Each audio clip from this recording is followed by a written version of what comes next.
bilyon-bilyong piso ang umano'y transaksyon sa joint bank accounts ng pamilya Duterte at ang nagdeposito raw ng pera sa kanila ay mga umano'y drug lords. Naungkat din sa Kamara na hindi tugma ang Statement of Assets, Liabilities and Net Worth o SALN ni Vice President Sara Duterte sa kanyang bilyones na mga transaksyon sa bangko. Live mula sa Batasang Pambansa, nasa frontline ng balitang yan, si Marian Enriquez. Marian, ano-ano pa yung mga pinuna sa yaman ng bise sa impeachment hearing? Cheryl, aabot sa 6.77 billion pesos yung pinunang red flags ng AMLAC o kahina-hinalang bank transactions ni Vice President Sara Duterte at asawang attorney Mans Carpio. Kaya laking pagtataka ng mga kongresista. Paano nangyari na nasa 88 million pesos lang yung kanyang total declared net worth ni VP Sara sa kanyang 2024 SALN, gayong bilyon-bilyon ang dumadaloy na pera sa kanyang bank accounts. Press release online gusto, pero umattend sa hearing under oath, ayaw. Ganyan ang patutsada ni House Justice Committee Chairperson Jervy Luistro kay Vice President Sara Duterte sa kanyang opening statement sa ikatlong araw ng impeachment hearing ng House Committee on Justice. Sa totoo lang, nagos na nga tayo. Tila ginagaslight pa tayo. Kung ayaw humarap ng Vice-Presidente, hayaan natin na ang mga numero ang magkwento. Sa pamamagitan ng mga numerong ito, malalaman natin ang tunay na pagkatao sa likod ng posisyon. Siya ba ay tunay na public servant o isa pa lang private billionaire? Si VP Sara kasi no-show ulit bagamat hindi siya required na dumalo. Ang hearing sumentro sa alegasyon ng mga umano'y hindi maipaliwanag na yaman ng bise. Dito binulatlat ang kanyang bank reports at ang Statement of Assets, Liabilities and Net Worth o SALN. Mismong si Ombudsman Boying Remulla pa ang humarap sa pagdinig para sa SALN ni VP Sara. Base sa datos ng Ombudsman, 80 million pesos ang itinaas ng net worth ni VP Sara mula 2007 hanggang 2024. Sakop niyan yung naging Vice Mayor siya ng Davao City hanggang maging Vice President. Mula 7 million pesos noong 2007, naging 88 million pesos ang net worth niya noong 2024. Pero simula 2019, tumigil ang bise sa pagdedeklara ng detalye sa kanyang cash on hand o bank deposit. Mismong opisina ng Ombudsman ang nagkumpirma niyan. Kahit na 5 po, wala po siyang dineklara na cash at saka cash on hand. Wala pong nakalagay, Your Honor. Edi wow. Umpisa pa lang yan. Nang sumalang na ang Anti-Money Laundering Council o AMLAC, dito na lumutang ang red flags sa yaman ng bise, pati ng kanyang mister na si Attorney Mans Carpio.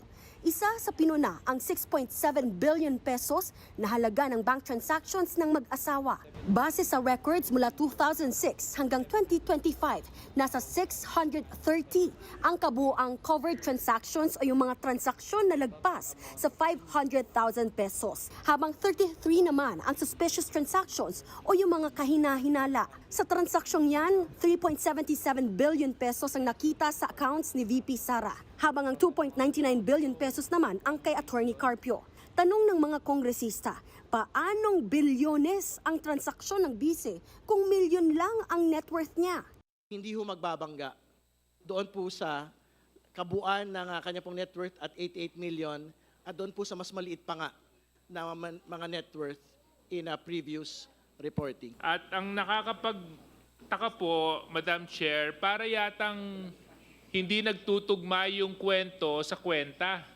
Banat naman ni Akbayan Party List Representative Percy Sendanya, bilyonarya naman pala ang bise. Sa 2024 SALN po, nakalagay na net worth nila ay 88 million lamang. Bilyonaryo pala sila. Sabi nga po ng isang wise man from the 3rd District of Manila kanina, di wow. Ang sabi naman po ng bakla na Akbayan, sila na. Dahil ungkatan ng bangko ang galaw ng pagdinig ngayon, umiksena ang kilalang kaalyado ng mga Duterte na si Sagip Party List Representative Paulo Marcoleta. Iginiit niya na kung walang court order, dapat hindi payagan ang pagsapina ng komite para sa mga sinasabing suspicious transactions. Pero belta ni Akbayan Party List Representative Shell Jokno, iba po yung exception sa court order sa exception in cases of impeachment. And I believe that the reason is very clear because we are here speaking of accountability of public officers. bukod pa kasi sa mga suspicious transactions, ayon pa sa AMLAC, may 44 na confidential reports silang natanggap mula sa mga bangko mula 2017 hanggang 2026 kaugnay sa mga transaksyong may kaugnayan umano sa drug trafficking, graft at corrupt practices at malversation of public funds. Kaugnay ito sa mga lumabas sa pagdinig ng Quad Committee ng drug war ni dating Pangulong Rodrigo Duterte at pagkakasangkot umano ni Attorney Carpio sa 6.4 billion pesos na shabu importation noong 2017. Isa pang lumutang sa pagdinig ang isiniwalat ni dating Senator Sonny Trillanes, ang pagpasok umano ng pera sa pamilya Duterte galing umano sa mga drug lord. Ang kopya ng summary ng mga transaksyon sa bangko na nagpapakita ng mga payout ng kilalang drug lord na si Sammy Uy, kina Sara Duterte at sa mga malalapit na miyembro ng kanyang pamilya ay kalakip dito at ginawang bahagi ng salaysay na ito bilang Annex I. Si Sammy Uy ay isang kilalang political contributor ni Rodrigo Duterte at kilalang kasama o kasosyo ni Michael Yang. Aabot daw ang halaga sa 2.4 billion pesos mula 2003 hanggang 2016. Sabi pa ni Trillanes, may kopya siya ng naging transaksyon sa pamilya Duterte. Bukod sa mga dokumentong may kaugnayan sa mga accounts ni Rodrigo Duterte, binigyan din ako ni Ginoong de Mesa ng mga dokumentong nagpapakita ng mga bank accounts at bank transactions ng mga anak, manugang at common law wife ni Duterte na sina Sara Duterte, Paulo Pulong Duterte, Sebastian Baste Duterte, Maneses Manscarpio, Shelito Hanilet Abansenya, kasama ang kanyang anak na si Veronica Kitty.